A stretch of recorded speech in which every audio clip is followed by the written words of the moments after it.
crew got together. But it's great to meet you today, and looking forward to meeting you in person. How's it going? It's going good. And it's very nice to meet all you. I was really stoked about being able to meet all you guys today. We are all working hard on the same things, and we interact in so many ways, but just being able to even see you guys on video right now means a lot.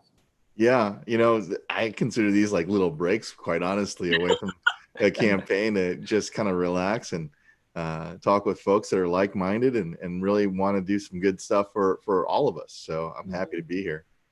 Me too. I think it's such a, I think it's, especially when we do it with our friends from across the country and other candidates from across the country, I think to me it speaks to how common the values are that most Americans have, and I think it's no matter where we are, West Virginia, Iowa, Oregon, Maine, I think it's, I think we are talking to people where their values are, and that's why I think we're all going to win and get to serve together. Yeah, I'm looking forward to it. And I've got a little touch point for all of your states. So Paula Jean, I used to live in Martinsburg, on the very eastern part of that panhandle in West Virginia.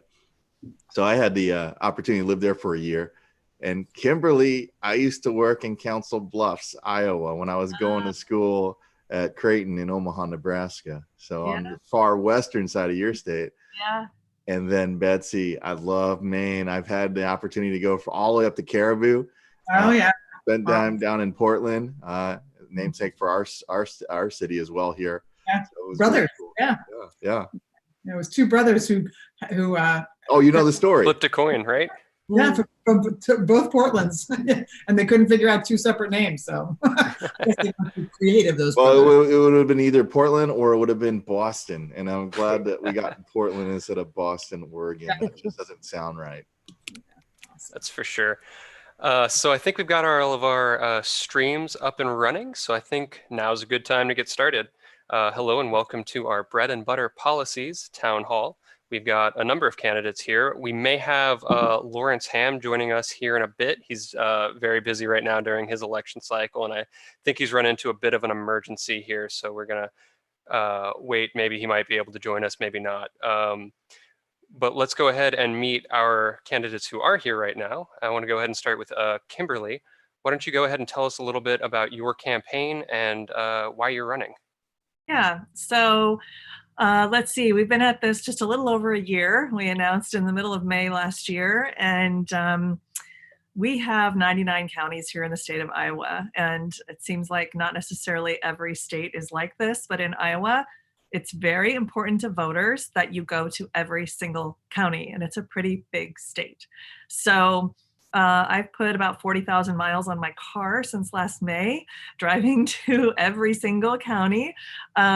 We didn't get to the last 15 or so because of COVID-19, but we had events via Zoom in those counties that we didn't physically get to. And I'm running for the reasons I think a lot of people who are new to running for office, those same reasons. The 2016 election made me realize that if regular people don't step up and run for office, then you get what you get. And I was no longer willing to, kind of watch my country go in a direction that I wasn't satisfied with. And, I have a 20-year-old son, and I'm very frightened for his literal ability to survive in 30 or 40 years if we don't change the trajectory on the climate crisis. Diabetes runs in my son's father's family. He's 20 and a half. In 5.5 years, he will no longer be able to be on our medical insurance. And what if he becomes diabetic? What then? Is he going to be one of those people that die from rationing insulin? So, these are issues that affect my family, pretty much every family. And so I'm lucky enough that I could run for office. We have to change a lot of things so more people can. And so I decided that I would step up and run. So here we are. Thank you so much. And why don't we hear from Albert Lee? Tell us a little bit about yourself and your campaign. Well, I thought you were going to go with the upper house first altogether. No, we're going to mix it up a little. I'll tell you what, I'm honored to be here on this town hall with all of these amazing senatorial candidates. So my name is Albert Lee. I'm running to represent the people of the 3rd District of Oregon to the People's House. That's the lower house. That's the House of Representatives. But like our senatorial candidates here, I'm one of the people, and I think it's time that we uplift some new voices from some other backgrounds, from some other lived experiences, to represent us throughout the country, and especially here in the most diverse district of our state of Oregon. We're in the middle of our election right now, so we've got until May 19th to turn in our ballots. So I'm asking everyone to go ahead and complete your ballots, turn them in, and hopefully I'm asking you to vote Albert Lee. You can find out more information at albertlee2020.com. But today we're going to be talking about bread and butter politics. We're going to be talking about the things that are most important to everyday working Americans. So I'm looking forward to it. I'm happy to be here. Thanks for you, Sam, for moderating. Thank you so much. Let's hear from Betsy Sweet. Yeah, well, I'm so happy to be here with you all. It's really, really fun to be with 2 of my other Senate colleagues and Albert for the People's House. The People's House. The People's House, right. So I have been an advocate in Maine for almost 40 years now, and decided and have worked on making sure that voices that have not been heard in the Maine legislature were heard. And using those voices to create the first Family Medical Leave Act in the country, and that the national one was then based on. And also, one of the things I'm really proud of is to write the first public financing system in the country back in the 90s, so that Maine legislators who are running for the Maine House and Senate can use public financing and small dollar donors. And we did it because we were horrified of the influence of money in politics. Back when, you'll appreciate this, back when a Senate seat cost $6,000 to run. We were horrified then, so you can imagine how horrified we are now. So I just think that it's really important. And then 2 years ago, decided to run for governor. We had our previous governor said he was Trump before Trump, and undid about 30 years of civil rights and social and economic justice work. And so I ran for governor. We did incredibly well. Didn't win, but we came very close, but mostly talked to people all over the state who have the same hopes and dreams, the same values, and who really want something different in politics. Same old is not going to cut it. As Kim said, facing the climate crisis, if we don't get Medicare for everybody, this pandemic has taught us nothing else. We have to be big. We have to do things, to look at structural change. And I think the people of Maine are ready for that. And I get the benefit of running against Susan Collins. And she is one of the least popular senators in the United States, next to Mitch McConnell, and for very good reason. And so I think it's time to send her back to Maine and flip the Senate blue. I'm sure she's very concerned about that, like she is everything else. Yeah, she's very concerned. She's written it always concerned. Yeah, she's a strongly worded email to her inbox. Thank you so much. And finally, we have Paula Jean. Hi, everyone. Thank you for letting me participate with you guys. And I love you so much. And thank you for everything you're doing for us. My run for office is really personal for me. I have been an advocate for my state, fighting for clean water, clean air, and economic diversity. I'm a poor coal miner's daughter and granddaughter. Most of my family worked in coal mining. And our state is one of the sickest and poorest states in the nation. Here in our state, we don't have anybody that's looking at economic diversity. Some people live in impoverished conditions comparable to a third world country.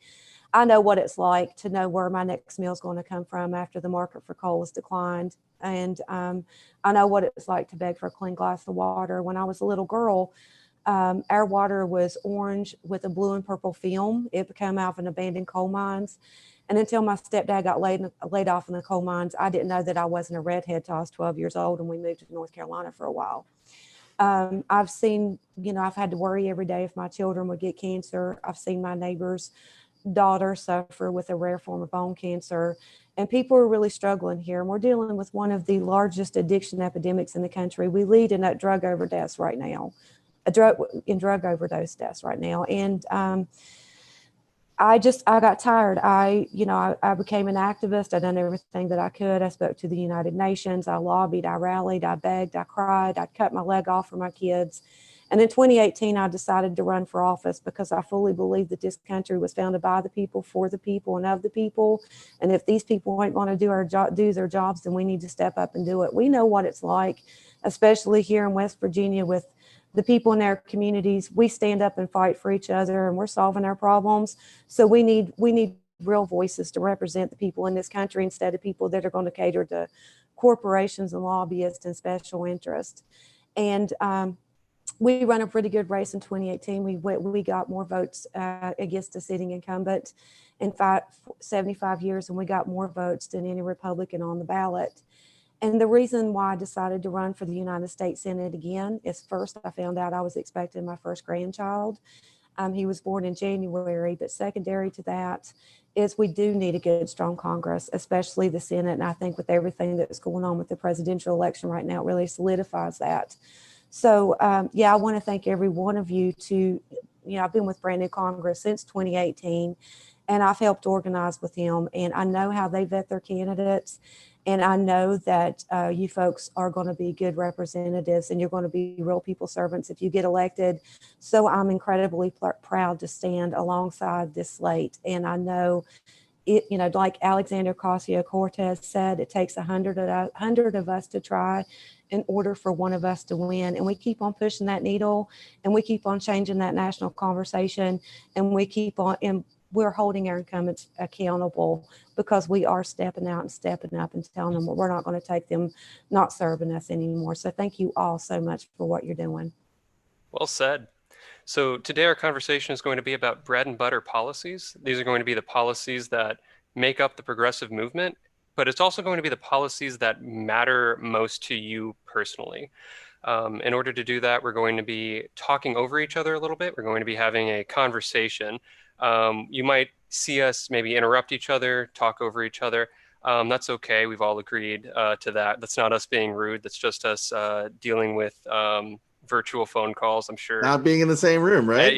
Any of you who are trying to work from home or trying to do anything that involves, a virtual phone call, I'm sure you've dealt with kind of the same issue.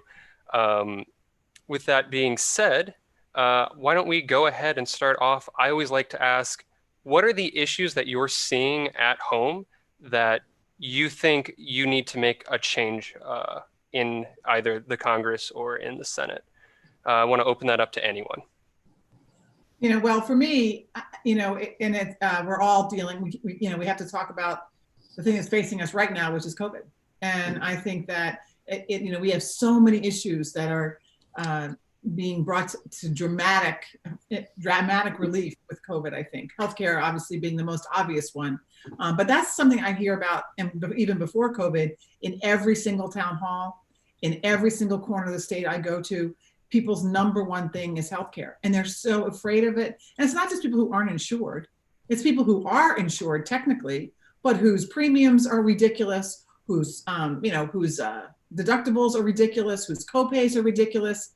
I was thinking just myself, between all those things and the premium that I pay, I'm $28,000 in until I get a dime of insurance. I don't have that. That's, you're preaching to the choir here. I mean, we talk about this, and when we talk about a universal healthcare system, they neglect to tell you that 70% of Americans want it. It's not a left-right thing. It's an up-down thing. So why don't we have it? Right? If this is a democracy, right? 70% of people want it. It's every other country in the world does it. What is it? Why don't we get it? Yes, it's Kimberly. I'm telling you. I know. So remember that skinny kid with the big ears and the funny name who was knocking around Iowa in 2006 and 2007? That Hussein guy? Trying to get elected president. Well, he was campaigning on a universal single-payer healthcare plan. A lot of people have forgotten about that. Maybe I know it more because I was here in Iowa, where I literally, could meet him in someone's living room, because that's how up close politics are in Iowa. We literally get to meet any presidential candidate we want and have a conversation with them. Well, why didn't we get that? Because we had a Democratic House, a Democratic Senate, and a Democratic president. What could possibly have gone wrong? Money in politics? What happened was what happened was some Democratic senator or senators wouldn't agree to it. And basically that's why we don't have it. And they don't agree to it, as Albert said, because of money.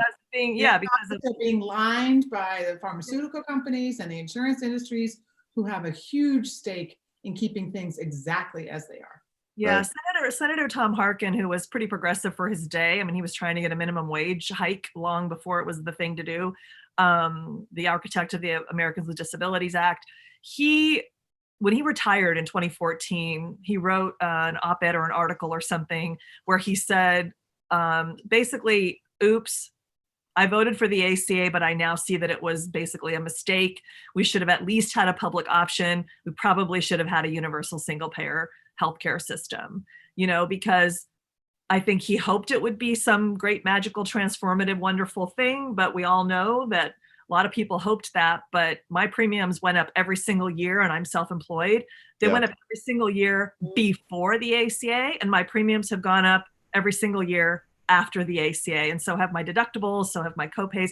So it literally didn't change anything, except things just continued to get worse. And Well, quite honestly, it was a compromise. It was a compromise that gave health insurance companies little territories in which they didn't have to necessarily compete. They are able to collude to continue to reduce the amount of services provided and continue to increase the amount of premiums. People don't talk about just transition with Medicare for All too, and Bernie Sanders' bill. And that's one thing I really liked about it a lot, is because there's funding in the bill to take care of people that do work in the insurance industry. And I think that's really great. And it's also more comprehensive than just Medicare. Yes. People don't have to worry about deductibles anymore. They don't have to worry about large copays. And even with people on Social Security, which in my state, we have a lot of people that are elderly. They get a raise in Social Security, but then their deductible raises every year on their Part A and B plan. So it's a real big struggle. So it's just transition, and it also has vision and dental into the bill. So it is, it is fair, and it's what everybody deserves, and it covers everything. And I'm excited that people can have access to healthcare instead of having access to insurance. And really, even if you want to look at it on a conservative aspect, not only does it make moral sense, but it makes economic sense, because happier and healthier people are more productive people. Not only that, it costs corporations less, and it costs everyone less in total. So we're taking that responsibility of healthcare away from private insurers, employers, putting it onto the government, and then having a unified system helps reduce all the overhead. We cut out the middlemen of private insurance companies. But I love what you said, Paula Jean, when it comes to just transition. And I think that is really important when we talk about all of the different things that we need to do to fix our country. We need to make sure that we don't leave people behind. When we talk about a just transition, when it comes to conversion from the current private health insurance to Medicare for all, but also when we talk about transitioning from fossil fuel dependency that we have to renewable Green New Deal scheme, we need to make sure that we take care of the coal miners in West Virginia and Kentucky.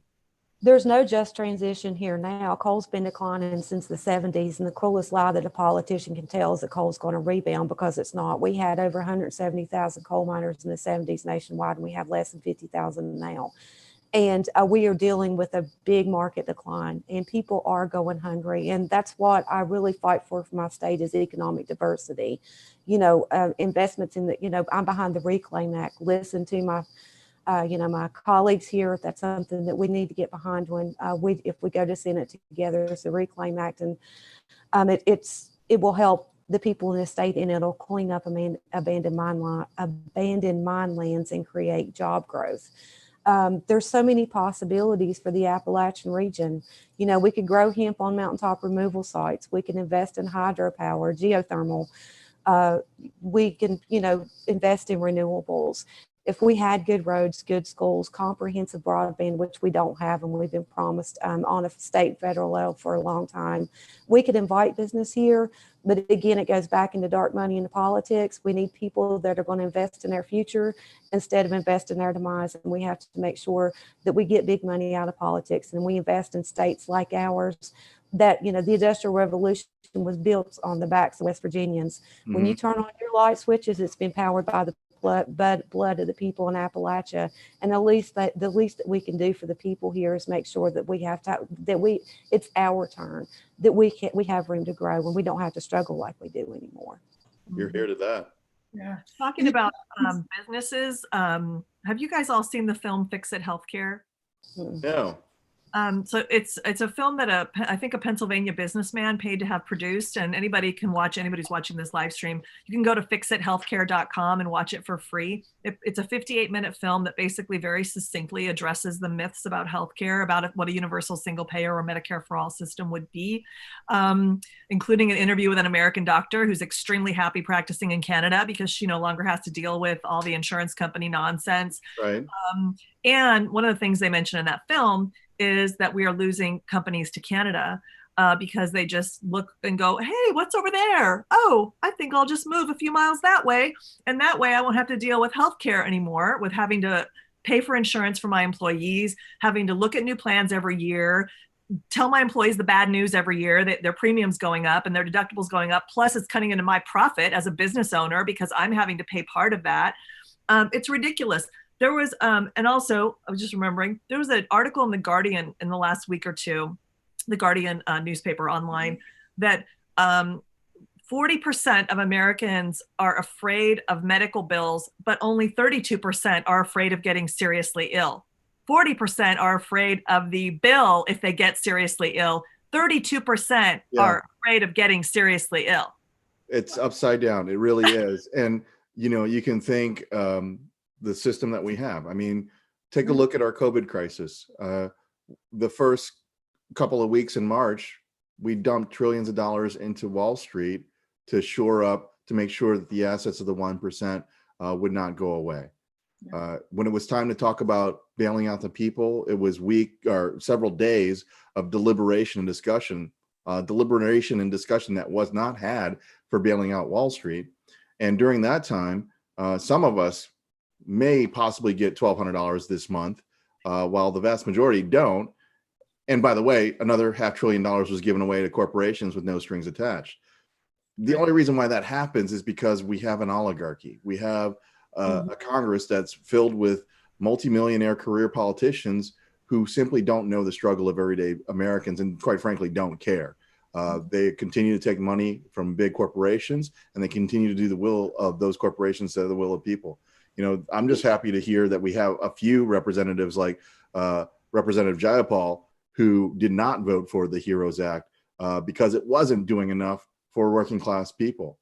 And I think that, I hope that we all get in so that we can reinforce the folks that are there, the few folks that are there that are doing it for the people. One of the things that we're struggling here with in Maine, and I bet Paula Jean, well, I bet it's true in all of your states, they finally included unemployment, self-employed people and gig workers and stuff, which is awesome. But first of all, it was very little money. But secondly, think about that. I mean, why do we have gig workers? Well, right. But the bureaucratic mess to actually get this money, it took 2 months for them to even put those systems in place. And they said, well, you can just live on your cash for 2 months. And so to me, it was exactly your point, Albert, which is the people who are in Washington. So when you're a millionaire, and my opponent's in the primary is a millionaire, when you're a millionaire, you haven't had to live and say, I don't have 2 months of cash to live on. And so this is great that it's going to be retroactive, but what the hell do I do in the meantime? And I think the fact that we have people making decisions who don't have that lived experience, who don't have the experience that Paula Jean was talking about, or most of us have lived of, as a business owner myself, a sole proprietor myself, I don't have 2 months of cash flow to go and just go ahead and get through. And so I've been dealing with people in Maine, for the last month, trying to help them. A woman in tears having to go to the food bank. Never before had to go to the food bank in her life. Has a small business, does okay, but does, it's paycheck to paycheck. And, so I just think it's an understanding or lack of understanding, right? That is just so, it influences every single thing, and in the small business, as you were saying, everyone was saying, it's a business issue as well. Maine, we're around the border with Canada. And I was talking to a bunch of logging contractors, not the loggers who don't get paid enough, and not the owners, but the contractors who hire the people in between. And we were having a big discussion about tariffs, with Canada. And they were talking about the tariffs and how bad it was and stuff. And I'm all about that. But I said, but what about the 30% of money that you pay that the people 3 miles across the river there don't pay, that you pay into healthcare, that they don't? I'm gonna stop you right here because I think we've got ourselves a new friend. Lawrence Ham is joining us right now. Lawrence, we've already done introductions. Would you mind introducing yourself for the viewers at home who aren't familiar? Yes, my name is Larry Ham, or Lawrence Ham. I am a candidate for United States Senate here in New Jersey. All right, how are you? Hey. Hey. And I will be on the ballot in New Jersey on Tuesday, July the 7th. Yay. Awesome. Great to meet you, Larry. Good to meet you. Glad to be here. So we're having a conversation about kind of the bread and butter politics here, the things that matter most to the people at home. And I wanted to bring up a question now about the Green New Deal. Now, Can we go back 1 second, though, absolutely. if you don't mind? I was wanting to expand on what Betsy was saying, and this really solidifies during the COVID-19 that we don't take care of the most vulnerable in our society. West Virginia was already sick and poor, and a lot of people didn't know where their next meal would come from. And now our governor's taken the steps to open up states like ours. Mm-hmm. When we have so many vulnerable people that are dealing with heart disease, diabetes, lung diseases, and some of these people up in these hills and hollers, they don't have access to comprehensive broadband. They haven't seen the light of day. Instead of sending in a National Guard and checking on people like that, what they're doing is they're treating my state like a test case. Yeah. We're treated like we're collateral damage. And the big argument is, oh, well, we have to open up the economy. Well, no, we don't. As the United States Senate could kick in and make sure that everybody has $2,000 a month, and they could be sending aid into our states and making sure that people are taken care of. When people are already dealing with extreme poverty and they don't even have access to clean water, and they're having to get water out into their communities, and then they have to deal with this pandemic on top of it, it really solidifies, like I said, that we don't take care of the most vulnerable in our society. And that was exactly my point, Paula Jean, when we were talking about the trillions that were already been given to those at the top. Right. That amount of money could have given us that $2,000 per person, $500 per dependent for the rest of the year, at the very least. Every person in this forum right now would have voted, would be doing everything they could to help their states instead of trying to treat people like they're test cases and collateral damage. And some of these people, and it's not about partisan politics anymore, they didn't care if we lived or died to begin with. So how are we going to trust them with our lives during the middle of a pandemic? Yeah. And you know what, Paula Jean, this is the thing. The COVID crisis only puts a spotlight on it. But in your state and in many other places, we've continued to deregulate. We've continued to give subsidies to these corporations, giving them the ability to, skirt the rules and the protections for workers so that they can continue to increase profits for those at the top. It doesn't make any sense unless you think about where the money's coming from. And we're also seeing the disproportionate. Oh, go ahead, Betsy. No, go ahead. I was just going to say, here in Iowa, I apologize, I don't have the numbers I should off the top of my head for our African-American community, but I just happened to read yesterday the numbers for our Latinx community, so I know those for sure. 6% of our Iowa population is Latinx, and they have 22%, I believe, of our COVID-19 cases right now. Mm-hmm. And it's a similar statistic, except I think our African-American population in Iowa is around 12 or 13%. And I know that it's at large in Iowa? At least as bad, huh? Is that large in Iowa? Yes, it is, sir. Well, I mean, it's about 6% here in Oregon, but anyways, go on. I'm sorry. Yeah. Anyway, so, and I could, you know what, I might be thinking, I'll get those to you, but I could be thinking 13% in Des Moines throughout the whole state, maybe. Yeah. Less, but I think it's close to that in the entire, you know, if you take the whole state into account. But anyway, we're seeing all over the country, is my point, a disproportionate impact per usual. White America gets a cold, Black and brown America gets pneumonia. We've all heard that for years. It's true. And that's why we keep hearing it. And we're seeing it now with this pandemic. You know, it's just like you said, Albert, it's highlighting the inequities, and it's highlighting the fact that we don't invest in the majority of people in this country. We instead invest in that top 1 to 10%, arguably.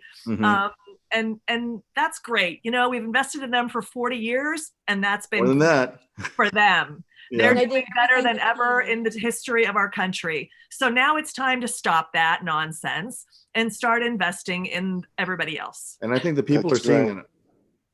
And I wanted to add that New Jersey is number 2. You know, New York is number 1 in terms of the number of COVID cases and the number of deaths. And New Jersey is number 2, right behind New York. And as has been said, the impact is disproportionately high among African Americans. Probably here in New Jersey, it's probably 2 to 3 times the statewide rate. But, you know, one of the problems here is that the COVID crisis didn't cause this situation. It is an overlay on an already abominable situation. Here in New Jersey, in the last 2 decades, we've closed over 30 hospitals, and many of those hospitals were in Black and brown communities. Not only were they hospitals in Black and brown communities, but they were, in many cases, the primary employers in those communities. So they were institutions for healthcare, but they were also economic institutions. And so now in the entire state of New Jersey, we only have 1 public hospital that has been overwhelmed this crisis, where nurses and other staff have already died because of this. So we need massive investment in where the need is greatest. And that's not happening. And you know what? It's not going to happen until we start getting regular citizen Massive representatives. Investment where the need is greatest. And I'm telling you, it's another hospital. We should make sure, we should pass legislation that no more hospitals. We need to federalize our hospitals so that not another one is closed. Yeah.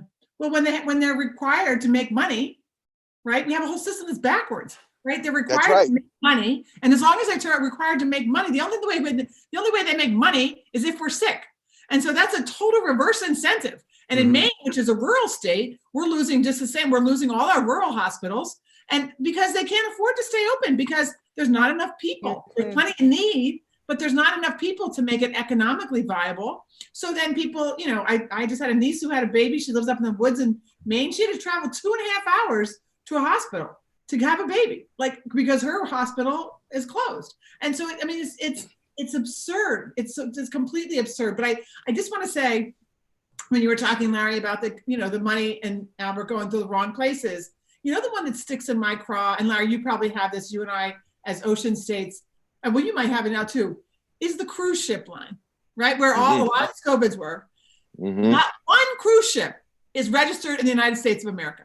They are all registered in the Bahamas and, you know, Libya and places where they don't have to pay taxes. And then they want the United States taxpayer to bail them out. It just, I mean, they're all terrible, but that one just gets under my skin. I'm like, you register somewhere else so you don't have to pay taxes, and now you want us to bail you out? And that's the same thing when you talk about the corporate inversions. You know, we've got many corporations that are sending their headquarters to Dublin, Ireland, or elsewhere to reduce their tax their taxes that they need to pay to the country. And yet again, they want to avail themselves of the protections of our laws and our jurisprudence. So if you want to do that, I think that's one of the things that we need to stop, is to stop these corporate inversions. We need to make sure that corporations and the wealthy are paying their fair share. Right now, what we have is a system where we all are putting in our collective resources with those at the top, figuring out ways of how not to. And then all of those funds get converted into, again, benefits for those at the top instead of making sure that we're having a government that works for all of us. So I think we can all agree that that's what we're trying to do. We're trying to change that script. We're trying to break that system up and really have a government, as Paula Jean said, of by and for the people. Hey, I'd like to just mention Right, about and we need Medicare for all. We need Medicare for all in the United States. We have a question on that specific we're the only topic. Someone on our Twitter asks, can you talk about how important it will be going into 2021 to have a coalition in Congress to fight for M4A, especially given the presumptive Dem nominee does not support it? So regardless of who's in the White House, how will we move that fight forward? So I have an idea. It appears to me that Joe Biden really wants to be president of the United States. This is what, his fourth run? Yeah. Okay, so I think that he may just be, shiftable. And, as someone who's mediated hundreds of divorces, I think mediation skills are something that's really needed in the United States Senate. And I think that if it happens to be Joe Biden who's president, if he can clearly see that the majority of Americans want this, and also as this pandemic continues, that it's frankly necessary, I don't think it's as much of a lost cause as maybe a lot of people think it is, as far as having President Biden and also having Medicare for all. I don't think it's a loss. Well, I think one of the really important things is we need to have all of you senators take your seats and flip that Senate red to blue. Yes, sir. And even if we all agree on Medicare for all, no matter who our president is, it goes back to people need to raise hell and hold their incumbents accountable. And the people of America need to let him know that they want Medicare for all. And I mean, they've already proven it, but people need to get on the horn now and call him. If you want to be my president, you want my vote, then you're going to have to tell me that you're going to stand behind Medicare for all. And, I'm feeling really encouraged that Kara Eastman, one of our brand new Congress friends, won on Medicare for all. Both of her opponents that opposed it in Nebraska, and then the woman running in California who opposed it lost. Look, I mean, the people are rising. The people are rising. That's right. It's not the right thing to do. It's the winning issue. So I don't know. So if your candidate is not for it, vote them out. That's right. The people are rising, but also the objective conditions are ripening for it. Today we have nearly 36 million people. Oh, we lost you. No. Awesome for a second. Okay. 60 plus unemployed in this country, and they're not only unemployed, they are people without health insurance, because in this country we have employer-based health insurance, and I think that we can all see the folly of that right now in the midst of this crisis. Yeah, it has definitely highlighted the fact that your job should never ever have been tied to your medical insurance. That's right. I believe we're the only developed nation that does it this way, and here you go. Then you lose your job, and I guess it was a few enough people that we've sort of accepted that, but now that like millions and millions of people are now jobless and therefore now insurance-less, now more and more people are thinking, maybe that wasn't such a good idea to do it that way. And we have these backward systems so that we can have healthcare CEOs making $30 million a year and continuing to cut benefits and resources and employment for those at the bottom of their own insurance companies. Under this administration's tax plan too, a lot of people lost their adult Medicaid because of the criteria in states like mine. But when we're talking about Medicare for all, especially in 4 states like mine, most people are on Medicare and Medicaid anyway. And small businesses struggle because they pay a higher tax base than Walmart does. And so that would take the burden off of, like you guys said, it would take the burden off of business owners, and they, instead of having to pay those high premiums, they could put it back into their employees. But everybody's like, how are you going to pay for it? We pay $40,000 for a couch in our representative's office. I mean, how does that make sense that we can do that? And how many children could you feed with that are dying and starving in this country? Yeah. Just with that $40,000 alone. And we can bail out Wall Street. We can, give all these severance taxes to industry, just like, we've heard forever here in West Virginia. Well, if we overtax them and if we don't pat them on the back and let them get by with what they want, then they won't be here. It's a race to the bottom. That whole argument is a race to the bottom. They're going to fight for that BlackRock any way they can, but we have to make sure that the people in the communities in states like mine that have lived in industrialized areas, that their public health and safety not only comes first, but they come first overall, and they're taken care of, because they do sacrifice a lot. Just because industry was here doesn't mean, West Virginia, we have teeth, we have shoes, and we have brains, and we aren't collateral damage. And so many people across this country are feeling that pain because of COVID-19. And we all have to just continue to stick together and fight for each other. Yeah. We have another question. This one's from Twitter from Nathan Wall.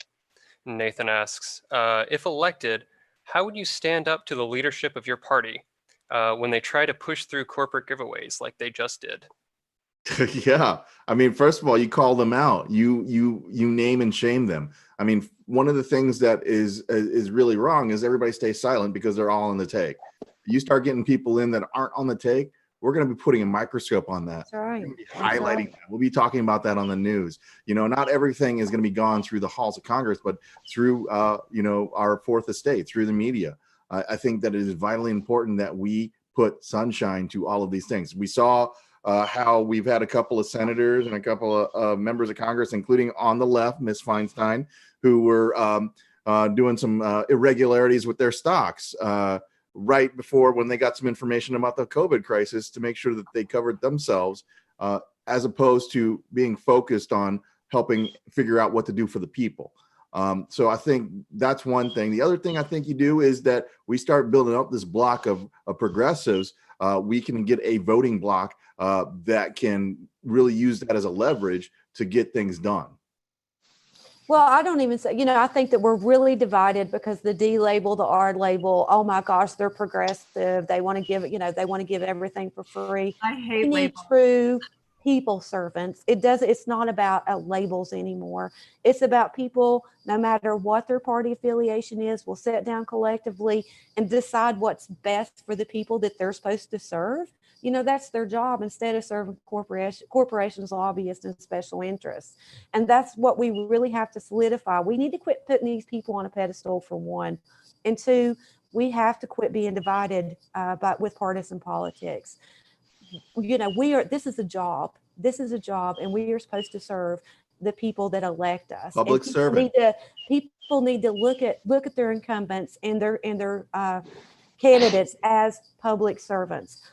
It's good to talk bad about each other. It's good to hold each other accountable. It's bad that we vet somebody that's going to work in fast food before we, more than we would for somebody that's running for president. We have to make sure that we look at this as we're running for a job, and people need to vet us like if they was going to hire us. Mm-hmm. They need to ask if they want, if we're going, if they'd let me watch their kids, think about that. Yeah. I look at my candidates. That's one big thing I think about. Would I let them around my children? That's because it's not a game. This is people. It's live or die for a lot of people across this country, and we have to make sure that we vet our candidates. Well, and I think, again, imagine that if, at least in the Senate with 4 of us, right? Imagine how different it would be, when there's just one person, or there's one person who's clearly targetable, and they try and tell them what to do or where to go. Right. When there's a block of people, 2 and 2 and 50 make a million. And I think that, I was on TYT, and they said, well, what are you going to do about this money in politics when you're drawn into the president, the majority leader's office? And he says, or hopefully the majority leader's office, and he says, now, Betsy, you just got to keep quiet because you're going to hurt your candidates. What are you going to say? And I said, I'm going to look at him and say, good luck, Chuck. Right. We need to have a we need to have a progressive caucus in the Senate, like they have a progressive caucus in the House. You know, and if there's, you know, more than one of us in there, if there's a whole bunch of us in there, we can form our own caucus and push even harder for an agenda that benefits the working people, poor people, and the middle class in this country. That's right. You know, because that's what we need. You know, we need Medicare for all, but we also need to double the minimum wage. I mean, nobody can pay rent on $7.25. Yeah, Larry, I think you're right. And I think one of the things that we can all agree on is that none of us are going to be putting party over people. I think that's Right. one of the important things that we're doing as we're standing up, challenging these establishment career politicians, is we're saying, hey, this isn't about being on a pedestal. This isn't about your stocks or your buddy's stocks. This is about doing the thing that's right for the people. And I think that we can all agree that we're doing this for the people. So if a party leader tells us we got to do something, I think, as Betsy says, we would say, good luck with that, Chuck, or whatever, because Now they're barking at the wrong tree. I'd cut my leg off for my grandchild and my kid. It's not going to happen. And I know it's not going to happen for all of us.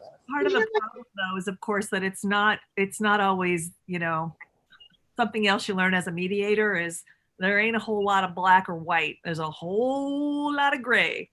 And so what often will happen is there's these giant bills with, you know, 8 great things and 2 awful, horrible things in them. Yep. You hold up that whole bill because of the 2 awful, horrible things that you don't agree with that run contrary to your values, when those 8 things are critical to getting help to people. I mean, that's what Senator Sanders and Senator Warren and AOC, that's what they all ran into with the first stimulus bill.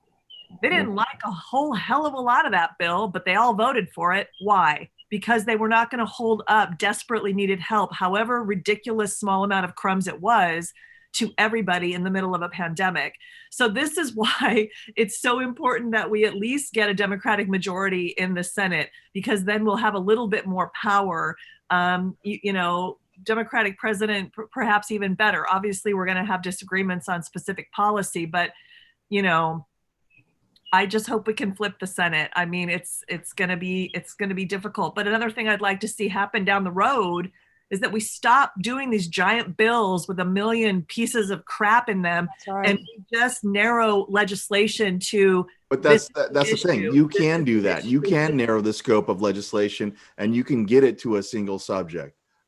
So that is just a ploy for people to throw in pork, for people to throw in a whole bunch of junk, and you can stop that. And then secondly, Kimberly, if you have to hold your nose and you have to vote for something, you can pull out and you can use that spotlight to identify where the source of the crap came from, and name and shame and bring the sunshine through on that as well. Yeah. And, you know, I don't know what you guys are doing, but it's important to me that the people in front of the pain are people in front of the power. And like I said, that, you know, the people in the front lines of our communities are already solving our problems. And when I go to DC, I want to make sure that not only the people in my state have a seat at the table, but people across the country. So I will be hosting town halls. I will be bringing in, you know, the people in the front lines of our communities, their working community leaders, and let them help write legislation that impacts their lives. We don't have a seat at the table with our decision makers. Lobbyists and corporations do, but ordinary people don't have, you know, they don't have their say. And it's important to me that, you know, people across this country do. Yeah, well, the corporate lawyers are writing the legislation, and they're just handing it to the legislators and telling them to pass it. Or they're saying, you know, page 3, 2i, paragraph 6, that's bad for our bottom line. Do you think you could do something about that? That's what's happening. Oh, they don't even do that. They give you the thing whole cloth from Alec and 6. Yeah, right. Well, that's if it's legislation, though. But if it's a bill that they didn't write, then they're going to tell you what parts they don't like and you do something about that. But I was just thinking about that the other day, Paula Jean. Why is it seem to me anyway that legislation is passed, like farm bills? The farm bills are passed like every 4 years, right? We got farm bill.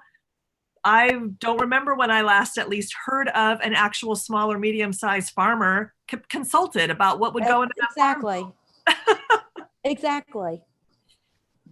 So we've got another question here on Twitter. This one's from Mikey Dunn, sorry. When did progressive become a negative label? And I want to open that up to what are some of the labels you've been called, and do you prefer them or not prefer them? Well, as a mediator, this is exactly why I detest labels. And Right. I managed to piss off a good number of progressives by saying this, but it is what it is. I don't like labels. I don't like conservative, moderate, centrist, progressive. I don't like any of them. And the reason is because how about if, like Paula Jean said, we just focus on, are you doing what is best for the vast majority of Americans? Period. I don't care what the hell your label is. What are you doing? What policies are you putting forth? And I understand, believe me, I understand the value in labels. If I'm talking to someone and they just want to know generally where my policies lie, okay, progressive might be, or conservative might be, valuable, just so somebody immediately thinks they know. But that's the problem. They think they know, and they may not know exactly everything you're talking about. Well, and I think the labels play into this thing that I see is incredibly disturbing, which is elections have really become like this political football game, right? Yeah. And all people are interested in is what the score is, who has raised the most money, who has this endorsement, who has that endorsement, who has this label, who has that label, what's the score in terms of money, what's the score in terms of electability, what's the latest poll say? It's This like is not a game, right? Exactly. This is people's lives, and they're treating it like it's some game you could watch on ESPN and take a bet on, and isn't that interesting? But that's not, that's the level at which the news media covers elections. It's the level at which consultants want to deal in elections. And it's not the level at which people need their elected representatives to act. And I think viability is important, I think, Betsy. I'm sorry, I didn't mean to interrupt you. No. Because you have to prove that you have to go against these large, powerful people that have been in office forever.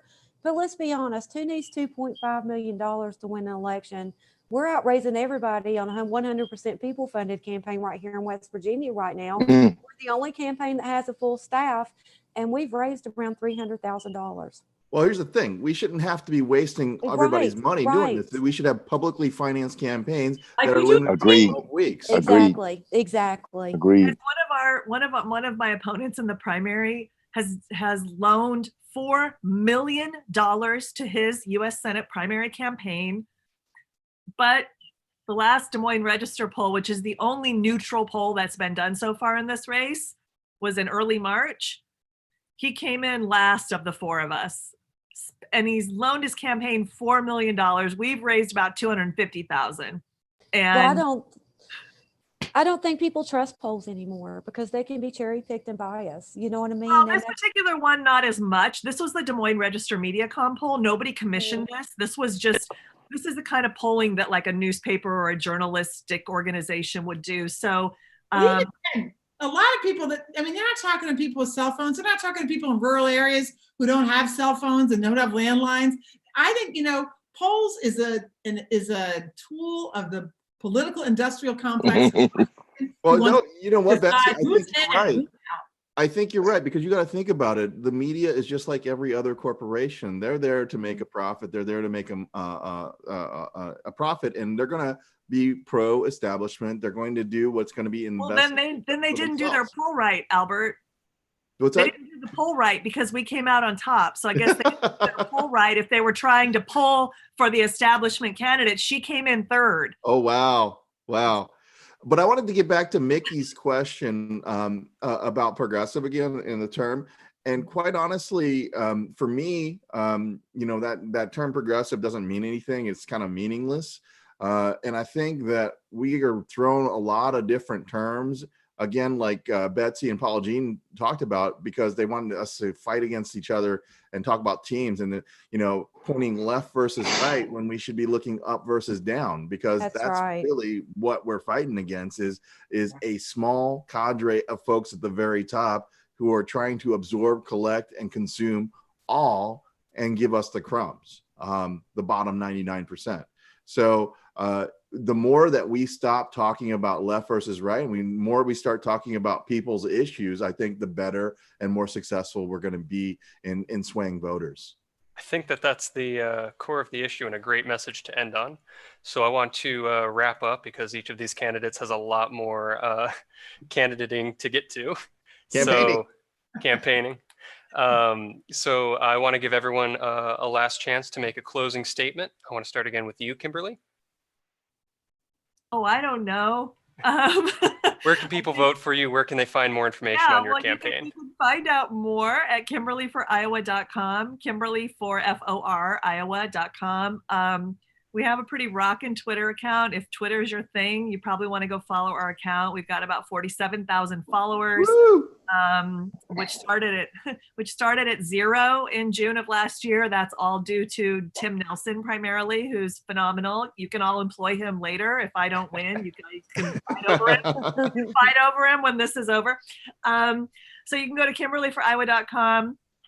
If you are in Iowa and you're listening to this, KimberlyForIowa.com/vote. We have the kind of step-by-step, little like a widget that'll walk you through voting by mail that we're able to do in Iowa this year. And you can also donate there. I think I just want to end with this. You know, it's very clear that all of us who are aligned with Brand New Congress are doing this to try to bring true justice to our government and to try to truly get the corruption out of our government and to put it just bluntly, to put people over profits. And it doesn't mean we don't like profits or we don't like wealthy people or we don't like corporations. I like all those things just fine. But there has to be people and humanity and the health and dignity of every single American put over profits. And when we do that, we'll have plenty of profits. Mm-hmm. It'll be fine. But we've got to put people over profits or else we're going to continue to rank one of the lowest of developed nations on the scale of happiness whenever they do those studies, because we are all burdened by healthcare and we feel the weight of how are we going to pay for our kids' college? How are we going to fund a retirement? We don't have any paid maternity leave. We don't have any paid sick leave. We don't. And no wonder Americans are one of the least happy people as a people of developed nations. And America could be such a phenomenally thriving, phenomenally great place to live if we invested in people over profit. So ultimately that will happen because we're going to vote everyone out who doesn't want to do that over time. It's not going to be fast, but we can get there. So I appreciate being here with all of you and thank you so much. Thank you. Albert. Thank you, Sam. Thank you, Betsy, Kimberly, Larry, Paula Jean. Thank you all for joining us here on this discussion. I have to echo what Kimberly says. We're doing this for the people. We're doing this because we need to have a government that is of, by, and for the people. My name is Albert Lee. I'm running to represent the people of the 3rd District of Oregon to Congress, to the House of Representatives, to the People's House. And like I said before, we are in the middle of voting right now. You have until Tuesday to turn in your ballots, and I hope that you will vote for Albert Lee. You can find more information about me at albertlee2020.com. But really quickly, I'm running because I believe that democracy requires choice. It is something we simply haven't had in our district in over a generation. We face a series of crises, including a homelessness crisis, the lack of affordable housing and living wages that, quite honestly, has gone on for too long. We need bold action. We need not incremental change. We need people that are going to be responsive to our needs now. I believe in the basic tenets of the party when it comes to diversity, equity, and inclusion. I think it is time that we uplift some new voices from some other backgrounds, from some other lived experiences to represent us here in the most diverse district of our state. And most importantly, I think it is time that we end this oligarchy, this rule by elite career multimillionaire politicians, and replace them with citizen representatives who know the struggle, who won't take corporate contributions, and who will truly represent and fight for the people. So I ask for your vote by May 19th. You can find more information at albertlee2020.com. Thank you. Thank you. Betsy. So I just want to say thank you to all my colleagues. I think sometimes it's easy to overlook how much courage and bravery it takes for people to step out and to say the thing that I believe the most and why I'm running is it doesn't have to be this way. We can do this differently. Democracy really can be back in our hands. And this, I think, is a moment in history, a historical moment in time where we really are going to get to make the decision about which way this country is going to go. Are we going to go back to the ways that are so difficult for so many and only benefit the few? Or are we going to really say, no, this is our democracy, and we're going to get health care, and we're going to take care of the climate, and we're going to get a minimum wage that people can live on, and we are going to take care of, we're going to get paid leave, and we're not going to leave anyone behind. That is who, I think that's who we are as Mainers, as Americans, and this is our moment. But it's going to take us to do it in massive numbers to vote, to go forward and say, don't give up on it. I get that people are cynical about the system, but you've got people right here who aren't cynical about the system and who are damned and determined to make sure that we take it back for all of us. That's why I'm running. If you're interested, if you're in Maine, we all need help. Please go look at our websites, mine's betsysweet.com. We have a real chance to win this. We are all in this together, and we will win this together. Thank you so much, Betsy. Paula Jean, where can we learn more about your campaign? Well, first I want to say too, when I want to talk to voters and people out there that feel discouraged, when you look at people that are going to represent you, one thing that I've always held on to, I would rather have somebody make an honest mistake as opposed to somebody that's already pre-positioned in our demise. And that's what we have to do, I think, to create a new government, is make sure that we do have people representation and people like us serving us. And this is a movement, and it's growing, and we don't need to look at other people to be heroes.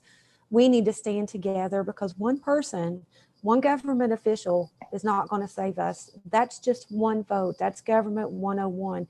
In order for us to change, we have to have people running from office from a local level to a federal level, and who are going to put our needs and wants first. With that being said, you can find my website, paulajean.com. That's Jean with a J. And you can find us on Facebook and Twitter, Paula Jean 2020. And thank you all so much for everything that you've been doing for us. Thank you. And finally, let's hear from Larry. Yes, thank you for having me on this evening. My name is Larry Ham. I'm running for United States Senate in the state of New Jersey. I'm a grassroots community activist who's been in the struggle for racial, social, economic justice and peace for almost 50 years. And I'm running on a progressive platform. I don't run from the term progressive. I embrace that term. I'm fighting. First of all, we have to take money out of politics. We need a system of publicly financed elections. My campaign does not accept donations from the millionaires, the corporations, or the banks. I support racial justice and equality. I support Medicare for all, doubling the minimum wage, free college and ending student debt, the Green New Deal, and ending these unjust, never-ending wars. And we need to take our tax dollars and spend it on jobs, housing, healthcare, and education. If people want to find out more about my campaign, you can go to Ham for Senate. That's FOR, ham4senate.org. You can donate to my campaign. You can sign up to be a volunteer.